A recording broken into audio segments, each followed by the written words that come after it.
Hey, welcome to another episode of Budget, Save and Invest. I'm joined by Chris Gray today. Before we get started, because I do want to touch base on something, we had a very good meeting with a non-bank lender yesterday, and they have a new easy refinance product. So there's absolutely no servicing calculator with this lender, and the rates start from the high fives, and they will refinance one home, two homes, 10 homes, 20 homes. The only criteria that you need to drop down to a high five interest rate on an owner-occupied property or an investment property is that you earn an income and the repayments are cheaper if you move to this loan than staying on your current loan. So it's a pretty good offer. I reckon we might need to have a chat because I've actually got a couple of expensive loans where I borrowed some money for cars about 3 years ago, and it was an asset kind of lend, and it was Mm, only for 3 years, and they were coming up. And another mortgage broker that I was talking to, he talked about another product doing that kind of thing, and that's exactly what it was. Is if your repayments are coming down, what more do you need to show for serviceability, which is a great thing. And so many investors have talked over the last few years about issues with refinancing and pulling equity out and things like that. And I've always said to them is there will be an answer. Things will change. There'll be an opportunity because banks do want to lend. And if this gets them round their legislation and the Royal Banking Commission, they're more than happy to lend you money. exactly. And it's such an easy there's no normally we have to do loads of calculators, go into all your liabilities and do all these things. This is literally like a three-stage criteria. Is it going to be cheaper if you refinance to us? Have you made repayments for the last 12 months, yes or no? And are you working? That's it. That's Yeah. literally it. The other good thing with this one as well is that they allow 10% cash out. Oh, that's a nice one as well. So you refinance, you can also release 10% if you need of the say the property is valued at $1 million, you can release up to 100 grand. As long as the repayments are cheaper, moving to them, they will do all the cash out, everything. So if you can imagine, like if you're an investor and you've gone on to, which I've done this to get ahead, you go on to these some of these low doc loans that are in the sevens or even upwards of the eights it would have been last year, Or even 9.5. nine and a half, whatever, or you've gone down that route because you've just set up a company and that you've been investing into it and your tax doesn't look your books don't look so good. You have to choose these loans if you want to get onto the market. But all of those people can just refinance. It's a non-bank lender, so they don't have fancy apps and things like that. But do you really care if it's your mortgage? Who gives a But crap? that's the thing is you don't use all of these things. It's a complete waste of time. Is have your day-to-day banking for that as long as you've got one offset in your whole range. And look, this is the difference between going to your bank direct, who's never going to come up with this answer for you, and going to a broker that's used to dealing with investors, that all of their clients have the same problems and they try and find solutions for it. Yeah, yeah, exactly. So anyway, there you go. That thought we'd kick off with that one Well, I think to begin with. you've given the gold for this whole thing. But potentially that is worth millions of dollars to people because what they don't realize is it can give you the comfort to know that you've then got a 10% buffer in your bank account to help you sleep through the ups and downs. Hmm. It's the chance to own one or two more properties. If you buy another $1 million property, you hold it for 10, 20, or 30 years, and that goes from 1 million to 2 million to 4 million. You've just made $3 million that you wouldn't otherwise have made. And this is the attitude that people need to have is it's not who gives me the cheapest rate, who can make me the most money? Yeah, and I also asked the question yesterday as well because we have a lot of clients that have assets in trusts and things like that. And there's not many banks that will ignore debt that they've got visibility on. So if you go to Westpac or CBA, for an example, and you've got four different trusts, if they've got visibility of all four of those trusts, they can't ignore the debt in those trusts. This bank will, if the accountant can provide a letter stating that that trust is profitable and it's basically washing its own back, they will keep lending you more money in new trusts Yeah. along the way, which is crazy because effectively there's almost an unlimited level of borrowing power there with this particular lender. But yeah, anyway, thought I'd kick that off with Well, that one. I'm a man of action. So to teach the viewers what you need to do is when you hear something like that, I'll Mm. say, Ross, send me the details. Let me know what I need to send you. Hmm. And let's give it a go. Yeah, exactly. And look, it'll either be a yes or no, but it's worth asking the question, right? If you're on a 7.5% interest rate and you can drop down to a high five, you're saving thousands of dollars a year. But also to go to interest only. So just one of my loans is trying to think how much it is, maybe $3 or $4 million. Mm, It's probably maybe a 70% lend or something like that. And I'm on P&I. So to drop a rate to go to interest only will probably save maybe 150 grand cash flow. yeah, which is crazy. That works. That could be another car. That is another car for you, mate. I've gone cheap. So we talked about the tank last time I was on. Mm. I've been looking for a year. I bought a tuk-tuk, a 7-seater tuk-tuk. Looks like one of the Thai ones, fully electric. And I'll now be doing pub crawls for my clients around the eastern suburbs. I'm in. I'm in. Count me in for that one. Where did you find the tuk-tuk? It's actually down in Nowra, and I saw it on Marketplace. And as soon as I saw it, I said, right, I'll be down in 2 hours, even though I had a meeting 4 hours later. So I literally, it was a quick turnaround. I went down in my 1948 Rolls. Water was piling in from the windscreen and everything else. I was sliding around the road. But when you're on a mission, you need to get these things done. It was 10 grand. So, yeah. Well, there you go. If you buy property through Chris, then you get free pub crawls around in his tuk-tuk. So how was South Korea? You just got back? Well, I've actually just got back from Bangkok. And so I Oh, was in Bangkok. South Korea about 3 or 4 weeks ago. And then I was in Bangkok last week. And again, this is another message. So I'd always wanted to drive a tuk-tuk and I couldn't find one to buy in Australia. And so I've got some friends in Bangkok and I did some online searching and it said, no, a woman got fined for driving a tuk-tuk and the owner of the tuk-tuk in Phuket. And I thought, can't do it. Reached out to a friend and he said, oh, that's a whole bunch of rubbish. You can do anything in Thailand. You might get fleeced though. And I said, well, I'm happy being fleeced in Thai baht as long as it's not US dollars. So anyway, for $50, he arranged for me to drive a tuk-tuk drive around in his own tuk-tuk around Bangkok. All of the other tuk-tuk drivers couldn't believe that there's this fat white man driving a Thai guy around. And the reason I bring it up is so many people might go to a mortgage broker or buyer's agent or accountant, so they might get the answer no. But that doesn't mean it's a flat no. It just means that person can't necessarily do it. That doesn't mean that if you go to someone else to ask them the answers or how do I do it, not can I do it, how do I do it? And so this is the mentality you need, whether you're property investing or just living life, is not to give up at the first hurdle, to carry on doing it. And again, a lot of the time, the solution isn't that expensive and is a lot simpler. You just need to know who the right people to talk to. Yeah, we Just to finish the story. So as soon as I put it out there to the universe, suddenly on Marketplace, a tuk-tuk came up. And so it's karma. yeah. Crazy. We had a situation like this week. I was talking to a couple, Australian expats. Well, she married. Basically, she lives in Switzerland, and she's married this Swiss guy, and he's got permanent residency in Australia. The broker they went to, they spent like 3 months essentially trying to get options for expat lending. Like how do we get these options? Not once did the broker say, "Has your husband got PR?" at all. Just assumed that she was the Australian citizen and he was, whatever you call it, to be a Swiss citizen. I said, can you send me the visa across and I'll get it checked by one of our solicitors. So the next day she sent me a copy of his visa grant. It was a partner, subclass 802, permanent residency. I was like, he's got permanent residency. We can use all of his income. And he was the main income earner, like, and he's making a fortune. And suddenly we've got this investment strategy. They're going to buy 3 or 4 properties now, but wasted so much time talking to someone that just didn't understand it. And I think it's important, like you say, you have to ask. Like if the answer's no, you have to go and ask someone else, because there's always a way to get something done. It's just how much do you want to pay, and how many people do you need to ask to get the result that you want, essentially. And again, sometimes the question is not, can I do this? It's how do I do this? So what do I need to change about my circumstance, about my income or my expenses or the way I'm living to be able to get that refinance? Because if there's a will, there's a way.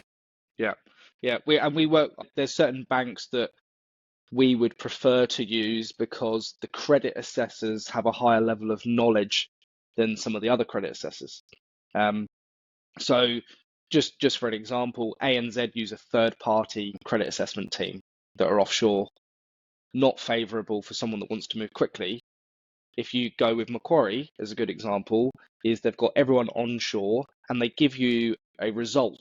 So let's say we submit a deal for a customer into Macquarie, as a good example.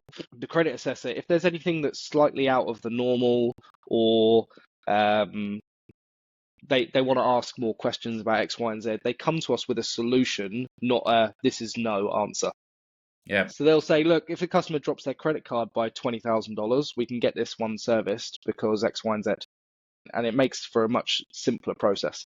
And this could be the hard thing with the offshore teams, because I spend a lot of time in Asia. I'm there maybe once a month, say a week, a month or so. And it's like checking in with an airline. If your name's not 100% perfect, or you haven't got your middle name, or you have got it in there, there is no negotiation, because they're basically taught process. And you said it's black and white. It's either yes or a no.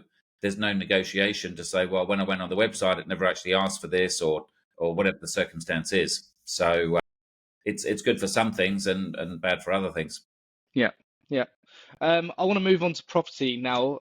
You touched based on something. Obviously, you've been in Korea recently, and they're like mega cities. I want to know that your thoughts on the difference between buying new homes or new apartments versus established. You touched on this with your cars as well, buying used cars rather than new ones. Can you elaborate on why that's important for people to understand? Sure. And first of all, I guess the disclaimer is there's no wrong or right, and there's pros and cons of every strategy, and it depends who you are and what you're doing. Most people that are buying brand new are buying but because they either get first homeowner grants, they get free stamp duty, they get lots of depreciation. But my argument is quite often you're paying for that, and it's actually a false economy. Mm, So, with a lot of these grants to get the young people into house and land packages, rather than be within that 5 or 15 Ks of CBD where the blue chip suburbs are, it puts them kind of, say, in Sydney's thing, way out west, where there's 1,000 homes and they all look exactly the same. They all cost the same. There's no differentiation. And so, suddenly, if there's a downturn and someone drops the rent or drops the price of the property, every other single property in the suburb goes down, or in that building. So if it's a massive tower with 500 units, because they're exactly the same commodity. Whereas when you're buying secondhand, say in those inner city suburbs, say in Sydney, like the eastern beaches, Lower North Shore in the west type thing, there is no more property. You can't build anymore. And look, some people are saying now, well, yes, you can, because the government are changing things around train tracks. But sure, they can build a few more, but they're not going to double the size of the suburb that they can do out west. And so, if there's no more supply and all the houses are unique, it's very, very hard to compare one with another. And there's quite often there's not that many for sale at the same time. And mm. so that uniqueness and that scarcity generally drives prices higher than where it's kind of mass market. So you want tight supply, lots of demand, whereas with this brand new stuff, generally it's massive supply and little demand. So it's exactly the wrong way. Are you seeing anywhere outside of Sydney that's having this similar potential for investors, where demand is super high and there's not enough supply? Look, there's always going to be pockets. Obviously, my strategy is kind of blue chip, buy and hold, which is generally for the higher income professional type, kind of sit back and relax type investors. And look, there's other buyers agents out there that will look at places like Perth and stuff like that over the last 5 years. That's gone gangbusters. I think it went up 85% over 4 or 5 years, which is amazing. But again, is when people look at the whole picture, which quite often they don't. If you look at the core logic stats, I think the median price was the same from 2007 to 2021. So if you had invested back in the day, 20 years ago, for 14 years, your money would have gone nowhere and it would have just sat there. And even though you've had massive growth in the last year, if you've timed it to get in that like 5 years, then absolutely amazing. Perfect. You've timed it perfectly. You can probably pull your equity out and keep repeating. For those long term things, the slow and steady wins the race in Sydney, I like, because ideally, if you're in that market for the last 20 years, you could then keep refinancing every couple of years and keep repeating. And it's that compound effect that makes the biggest difference. So I go for this blue chip strategy because I don't need to overthink it. I don't need to read the market. I don't need to foresee the future. Hmm. Whereas I think where you're investing regionally or interstate, you do need to have more of that foresight. And look, some people get it right, and that's great. But a lot of people get it wrong and they sit and do nothing. Are there areas still in Sydney that you see as undervalued? When I think of Bondis and Coogis and all those things, a lot of people can't enter into those markets. They're just way priced out if they're, first time buyers, or jumping on the ladder. Whereas I still look at areas around the northern beaches as very good value compared to what the east might be. Sure. Look, you can still get into these good suburbs with a cheap price point. So we just did a seminar up in Epping last week, Hmm. Hmm. and we highlighted some properties from 550 that we had bought in Sydney. So I think we bought for 550 in Glebe in a block of four, I think, Hmm. and it had something like 4 or 4.5% yield. I think we bought in Coogee for 700 grand, again, a one bedder, slightly bigger block, so maybe 30 in the block versus the normal 12, but it still had parking. That got something like just over a 5% yield for 700 grand, and you're still within the K of the beach. We looked at another one in Fairlight, again, a one bedder, and I think that was a pretty small block, maybe 10 or 12 in the block, getting about 4.5% yield for 900 grand. So still under that $1 million, you still can get into these prime suburbs. And look, if not, then obviously if that gets you a one bedder, you could move to the next suburb or two suburbs away to get a two bedder. But again, my argument is normally, sure, it's cheaper for two people to share that price on a two bedder versus a one bedder. But if you're in that better location, there's more scarcity. And there'll be someone that's probably in their mid 30s that's been sharing for 10 years, is sick of sharing with someone else, and would rather pay more money to still be in the suburb, but be in their own one bedder. Yeah, So, for instance, I've got a one bedder in Coogee, almost by the Merivale place, the old palace. What's it called? The Coogee. I've forgotten its name. Anyway, right by the beach, 900 grand. I think it's 45 square meters internally with a car space. And that's still gold. It's rented all the time because technically it's very affordable living for a good suburb like Coogee. yeah. I'm laughing because I have a friend who's just turning 35 this year, who's a professional, and he's sick of living with housemates, and he's just about to go and get his own one better. Yeah. So yeah, there's definitely people out there that want these properties, and key point being that they need to be in these areas where there's a bit of a buzz and there's things happening. Because if you're a young professional, or single, or a new couple, that's exactly what you want. You just want a one better by the beach where you can get down to restaurants and bars and things like that, and Yeah. you know I think it goes for bachelors and bachelorettes. yeah, They go and yeah. try and find the love of their life and bring them home and be around the corner. I'm going to move on to some Q&A questions from the BSI members. I've got there's a couple that are pretty loaded, and there's one that's pretty vague. So we'll start with the vague one first, and we'll see where we can go. So I've had a few clients ask me this advice, actually. Not that they should be asking me. I'm not a financial advisor, but for whatever reason they feel that they should. It seems to be people they're earning between 100,000 and 150,000. And this guy's just put, is anyone getting paid more than 150K? Can you please give me some advice on what to do? As in to get another job that pays more than 150 grand. Yeah, yeah. Yeah. Look, it's tough. So we've dealt with people like for 25 years, and quite often you go through a phase and you get through to a ceiling of where you can only earn a certain amount of money in most jobs. And look, if you're a doctor or a brain surgeon, there's obviously no limit, but for most other regular people, there is a limit to how much they'll earn from a salary.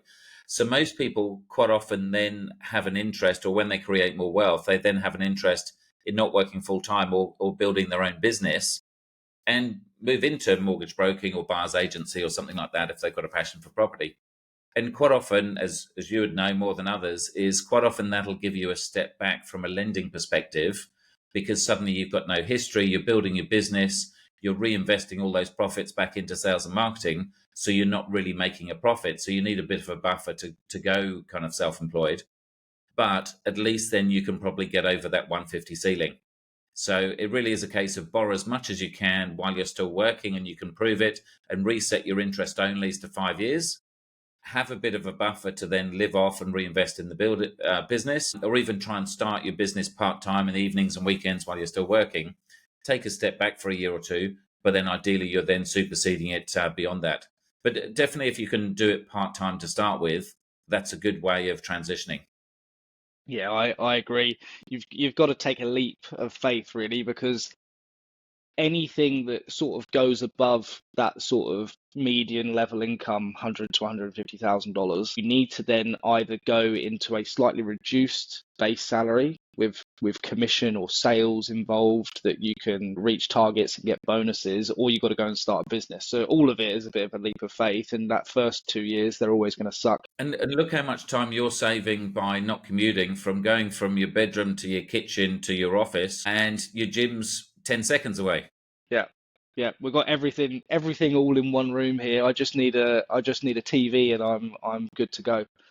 Right, second question. So I have $200,000 in savings after a separation, make 80K a year as a single mum. The kids are 50-50. I'm a business owner and operator of a shop. I've got 16K of ATO debt, 15K in personal loans. I don't know how to secure mine and my kids' future. I'm currently renting with my partner and I'm looking for advice on what to do. Sure. So again, quick disclaimer, we're obviously not financial planners. We only know a certain amount of information. So this is just a guide. Say if this was me and I was a single mother, what would I do? So look, I'd go to a broker to start with to see what my earning or my borrowing capacity is with or without that debt. So am I better off paying the debt with the cash to then be debt free and have no liabilities? And so I'll get various scenarios from you, Ross.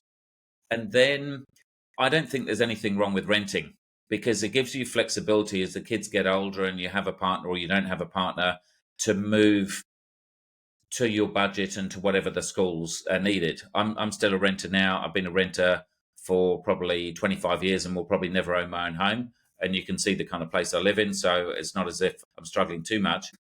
Sometimes as you get into more expensive properties, the yield go from 4 or 5% down to 1%, and that's what I'm paying. Whereas my investments get 3.5 to 4.5. It's then a case of then saying, well, with the money you've got, probably putting some money aside. So as a business owner and as a single mother, you need to make sure that you've got cash for emergencies and that you can sleep at night just in case business doesn't come in or there's suddenly some medical bills or whatever other bills that you need.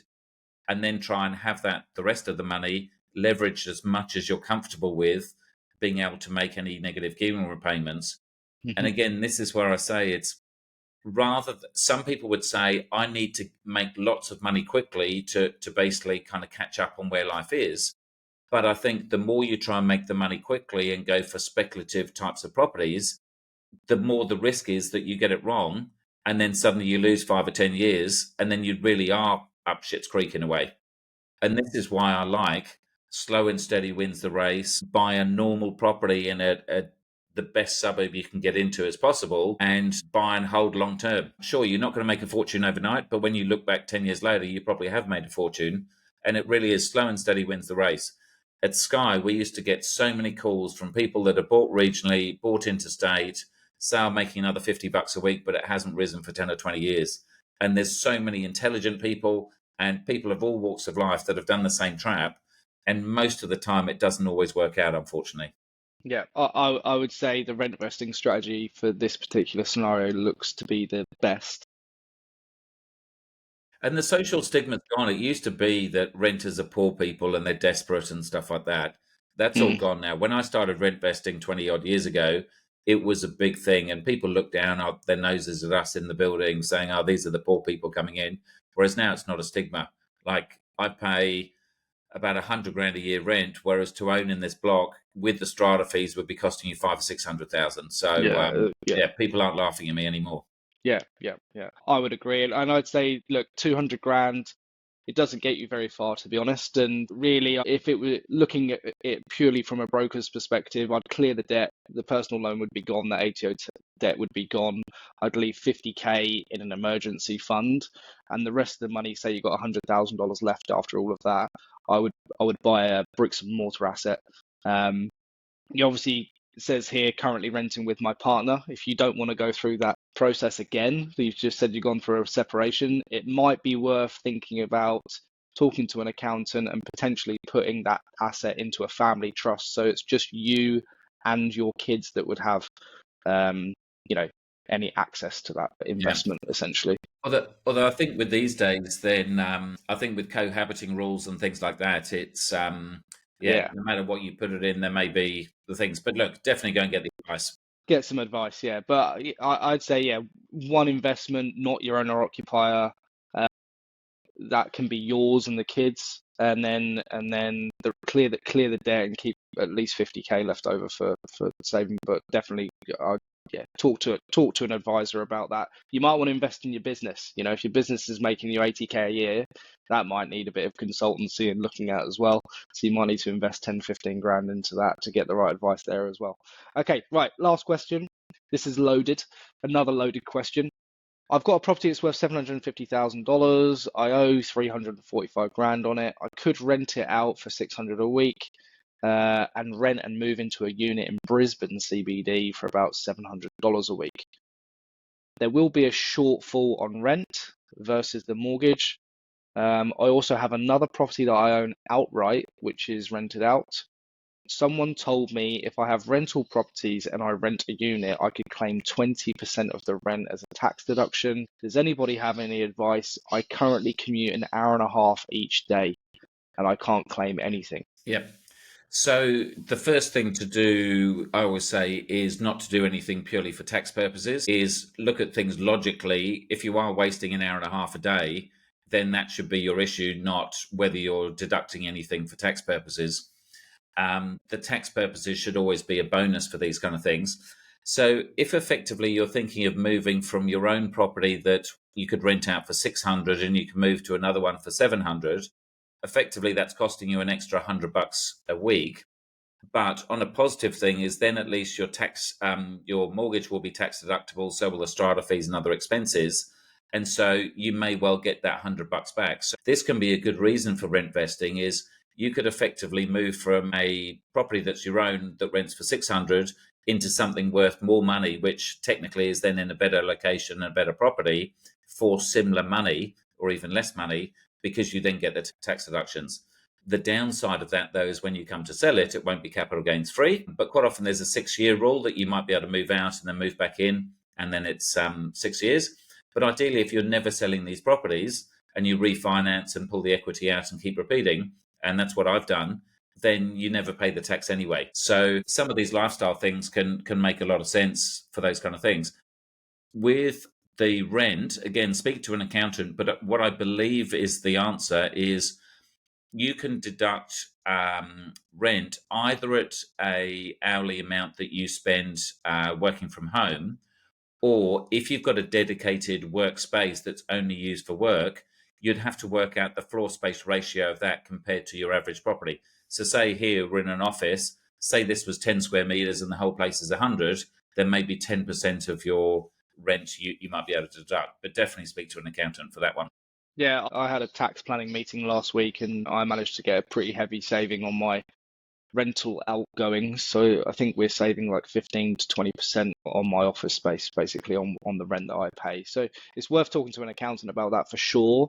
There's heaps of equity, obviously, in this person's properties. One's fully paid off, the other one's got 200 grand's worth of equity in it.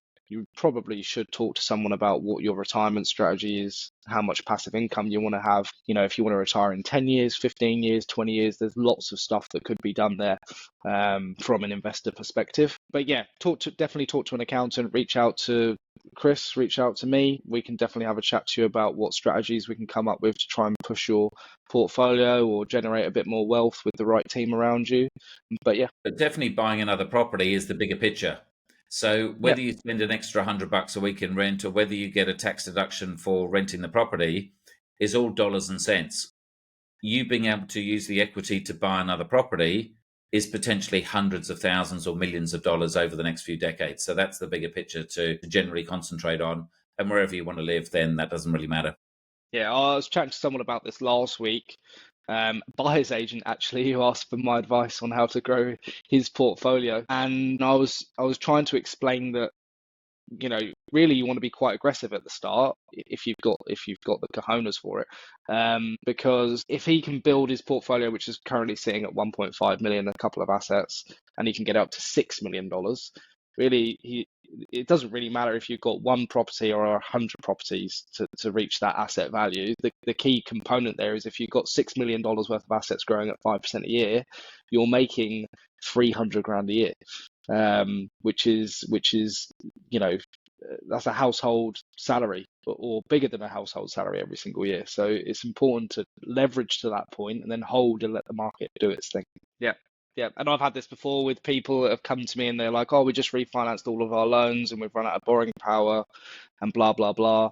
And I said, "Yep, but you've just refinanced your portfolio to a bank which has got a really cheap rate, but the policy that that bank has doesn't suit your needs to grow an investment portfolio. You should have gone to so and so bank instead."